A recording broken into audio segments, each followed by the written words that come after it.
Stephen Mayer here. Welcome to the Mairsy Concept. And I'm going to call up our very own George Michael. Because I really like that one with the George Michael. I'm a big George Michael fan. Alan Walker. How you doing, Alan? Not bad, mate. Not bad. So how's this lockdown treating you, mate? It's been no bad, actually. I would say today, the very day you're calling me, is probably been the worst day. Yep. It just seems to have went on forever. Although the weather's been great, it's just been one of the days where it's been a long one today, you know. I'm totally bored. Absolutely bored. We'll just get through it. That's it. You just got to go here. It doesn't matter because my mate, he'll phone me up and he'll say, "Oh, you're a conspiracy theorist, this and that." Say, listen, I'm saying nothing because what I've noticed on Facebook is there's too many folk just, going against people that saying certain things. So I say, I'll keep my mouth shut. I'd just keep my mouth quite shut. Right. You know, each to their own. Everybody's got their own opinion. I know. I know, that's it. Alan Walker, what made you get into this sort of business, Alan? God, we'd need to go back probably. Well, I was going to say back probably the last 25, maybe even nearly 30 years. But if I'm being honest, it's probably we'd need to go back longer than that because my family, both sides, my mum and dad, was a musical family. So I think it was always going to be the case that was going to be inevitable. Do you class yourself? Do you class yourself as an entertainer? Did I get the word right? Entertainer. I suppose. Or is there another word for it? Is it showbiz? Classed as showbiz? Well, back in the day when I was playing in bands and stuff, I would have classed myself as a musician, singer, lead vocalist, whatever you want. But it's different now. I think probably entertainer is probably the kind of right terminology for it these days. You know what I mean? Definitely. I think it's a good name. I like that name.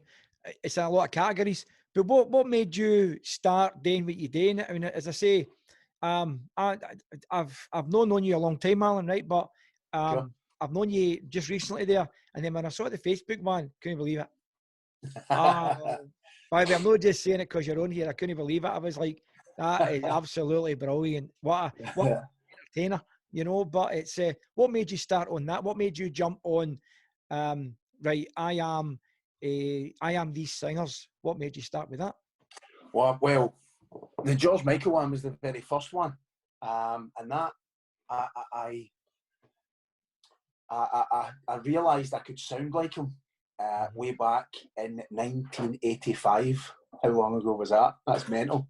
But that's when I first discovered that I could sound like him. Yep. And it was another 10 years to 1995 before I actually went out and done my first tribute gig as George at a time when tribute wasn't even known then. You know what I mean? It wasn't a thing then.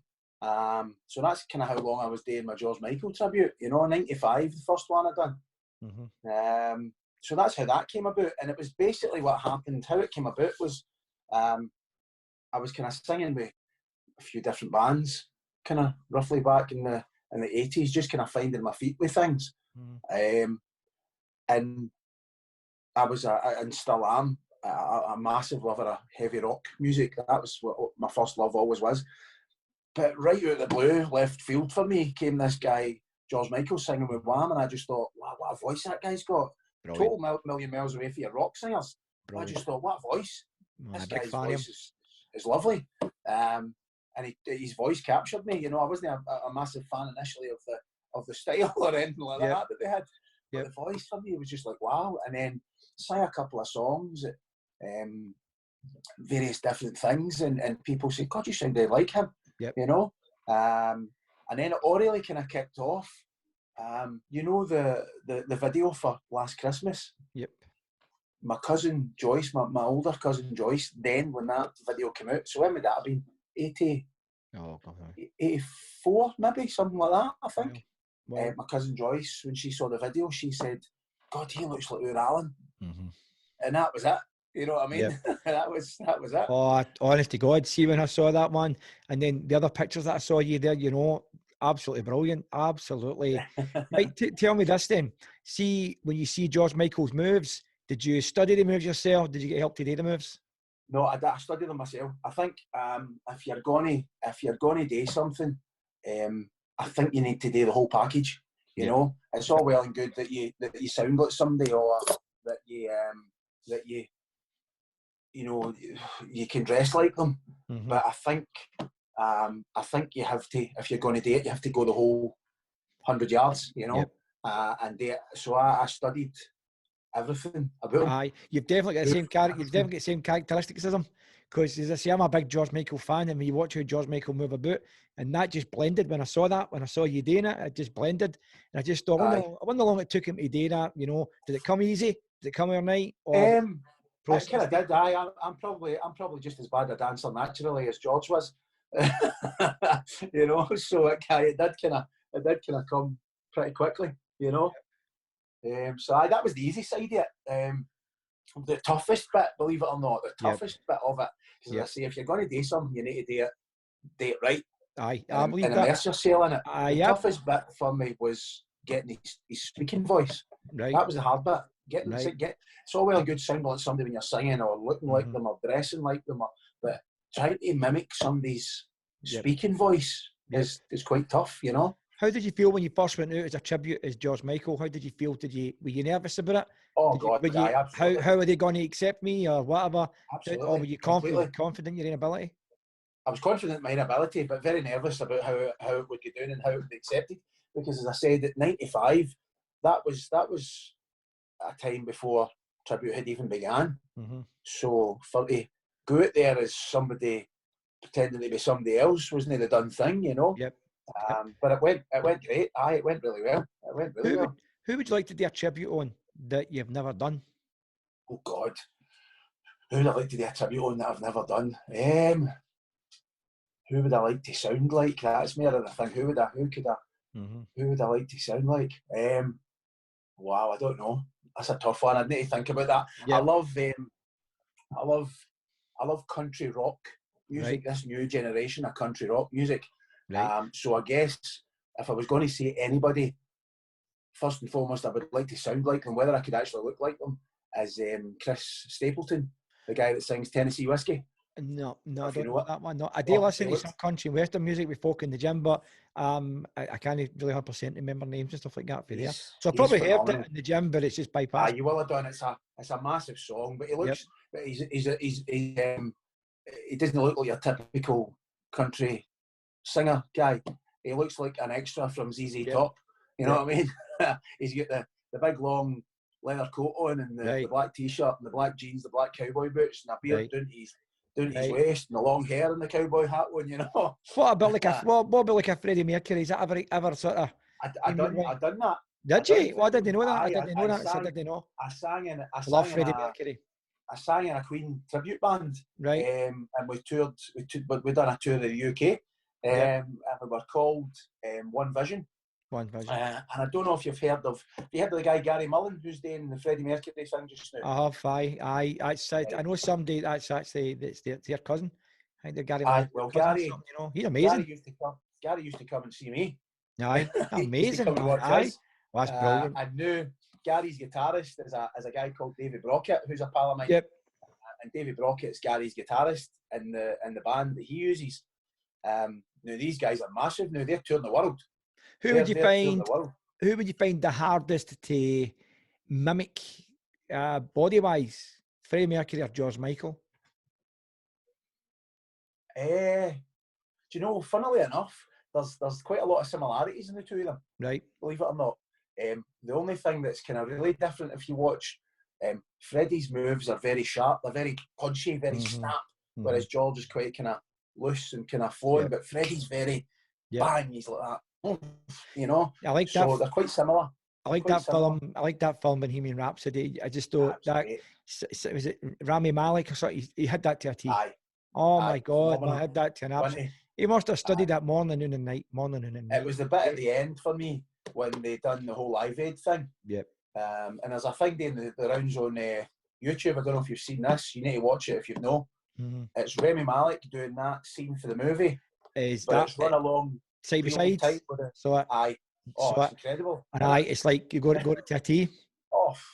Aye. So is this your line of work, Alan? Is this your line of work? Me. Aye, that's it. This is your line of work. This is what you do. So say for talk's sake, someday, okay, after this is all finished, because I think after this is all finished, you know, I always say 3 main things that's going to be really busy after this is going to be the pubs, the fitness gyms, and beauty salons here and everything. they're still going to be mobbed, you know, for there. So Absolutely. how would somebody book you? So what happens? How does that actually work for you then? They can contact me directly on my email. Yeah, we're going to be putting these details on below anyway. We're going to be putting these on. Cool, perfect. But they can contact me directly at my email, which is alanjwalker67@gmail.com. Other than that, they can go on to, I've got a Facebook page for my George and Robbie tribute that's called Bad Boys and Angels. Right. And I'm also part of a Jersey Boys show as well. Right. That's kind of been the big thing for me the last 5 years. That's been my main thing. Even more than George Michael and Robbie Williams, the Jersey Boys has been phenomenal for me. That's taken off. If you to pick one, you could only do, who would you pick? If you to pick one tribute, and that was you to the end of days, who would you pick? God, I don't know. That would be tough. I think I would have to say Freddie. Freddie Mercury. I think so. The reason I would say that is, as much as I love George Michael, and as much as I love Robbie, because he's the cheeky chappy, and a bit of a showman, and the Jersey Boys, you know, you've got the vocal stuff, which is really tricky. Freddie's everything. He's the whole lot. All rolled into one. Are we going to see a bit of Freddie in lockdown? Aye, maybe. Who knows? I'll certainly not be. I'll certainly not be putting the white vest on and paying the cash on though. I'll tell you right now, honest to God, the George Michael one, it was brilliant. The pictures I saw as well, they were absolutely brilliant. To say, I'm not just anybody knows him like that. I don't just say that for the sake of it, but it's good because, as I say, I didn't know that you did this. I never knew you did this. Of course, aye. When I saw it on the Facebook, I was like, oh, listen, I'll take a wee gab on this. This is good. I love entertainment, no matter sort of what. I love entertainment, and I like it when it's like watching folk that's see people that do impressions and things like that. I could watch that all day. I love that. I could watch it all day. It's a pure talent. It's funny you should say that. It's because that's something that a lot of people ask when I do, like if I'm doing a double header where it's George Michael and Robbie Williams in the same night. And a lot of people say, how can you jump from sounding and looking and moving like George to sounding and looking and moving like Robbie? And the only way I can explain it is if you went to see an impressionist, then they've got so many different voices. But when they do their voices, they kind of put on a facial expression to kind of suit that person's sort of facial expressions and persona, if you like. So I'm basically doing the same thing, only I'm doing it with a singing voice, you know. How long would a normal set last for you? Somebody hires you for there, Alan. How long would a normal set last? It depends what show. Some people like to book just the George Michael show. So generally with that, I would do 2 45-minute sets with that. Right. And if it's George and Robbie, it'll be the 2:45, but you can then eke that out a wee bit if you have to. And with the Jersey Notes, the Jersey Boys thing, that's the same, 2 45 minutes. So how long does it take you to get into character? So say I'm booking you Friday night, we've got George Michael coming up, blah, blah, blah. How long does it take you to dress, character, if then? Is that something you can do quick now? When I get up on a Friday morning, I'm doing a mental checklist, running through everything in my head. I might not be starting till 9 o'clock at night, but when I get up on a Friday morning, I'm already doing the mental checklist through my head, what I need. Just basically everything. So it's what I've always done. And then that done, you get to the venue, you set everything up, you sound check, you check your lights, you do all that. And then I start to get myself into that character, whoever that may be. Sometimes you need a wee bit of help. So sometimes you've got to put them on your phone just so you can hear them, and it just gives you that wee refresher, just to get into that zone. But generally, if I'm putting the stuff on, I would say probably about from as I am now to transforming into George or Robbie, probably about half an hour. Do you think this is just going to be you for the rest of your life on this one? As I said before there, this is just going to be something you'll always want to do? Or is there anything else in the pipeline that you can mention? If possible? I think I'll always perform, definitely. But I think I would like to get involved in the behind the scenes side of things as well, the sort of promotion side of stuff. I think down the line, I think every entertainer obviously has a shelf life, Who wants to come and see me being George Michael when I'm fucking 72? You know what I mean? So, might work.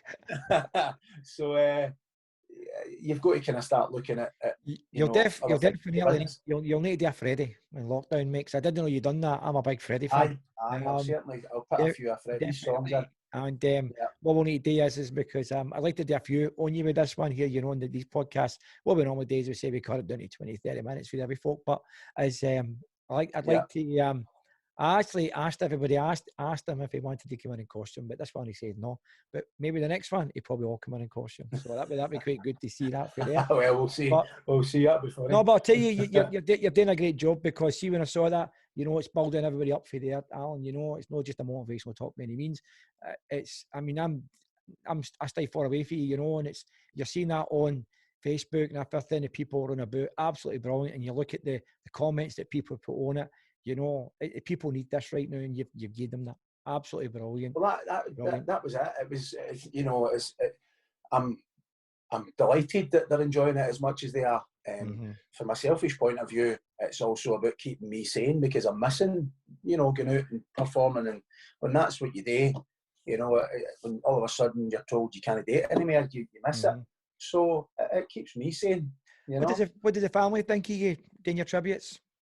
They love it. Although the kids are two wee ones, Millie and Sonny, they're still a bit like that looking at me. Well, you know, when you get the hair done and they meet the earring in and stuff, and the necklace on, they're like, what's Daddy doing? Is there anybody they want you to sort of do a tribute to? Is there anybody they've asked you to do? No, not really. No, Millie just joins in. She sings. She'll come on and do some wee bits when I'm doing live stuff and all, and she'll come on and sing a couple of wee songs. Sonny's a great wee singer, but he's at that kind of awkward age where he's kind of like wants to do it, but then when the thought of it, he's like, no, I'm not doing that, and gets so embarrassed, you know. Have you done any duets during lockdown? No, just in general. We other I worked with a pal of mine who does a Kylie tribute, so we done a Robbie and Kylie show. Right. Another friend of mine does a Whitney Houston tribute. So George Michael and Whitney Houston done that song together. Right. And we done that, you know. Good. So done a couple of duo shows. Superb. You know. Well, listen, we're just going to do a wee short one here, then, if it's okay with you, Alan. And we're going to want Alan on a lot more. We definitely want to see him in costume. You might even give us a tune when we're on as well. Well, who knows? I know, but listen, it's like I'm saying to everybody as well, you know, like this situation, everybody that we're in lockdown, and I'm trying to say to everybody as well, everybody to support all their local businesses, you know. So I'm going to be giving Alan's full details on this after this, you know, for anybody who wants to book Alan. And they can contact Alan direct, you know, for anything, because I hear a lot of big parties coming on after this. Alan, there's a lot of parties. There's a lot of parties. This is what I'm seeing for there. But we're going to do a few more. This is my first one with Alan, because I didn't know Alan did this till I saw it, and I was really chuffed with there. We're going to be putting some of these wee videos in here for there. But listen, Alan, we're going to get you back on again if it's okay with yourself. And I appreciate you spending the time with me. Alan, thank you very much. Davey, thank you. It's been a pleasure. Thanks, Alan. Take care, pal. Cheers. See you soon. Bye-bye. Cheers. Bye-bye, mate. Bye-bye.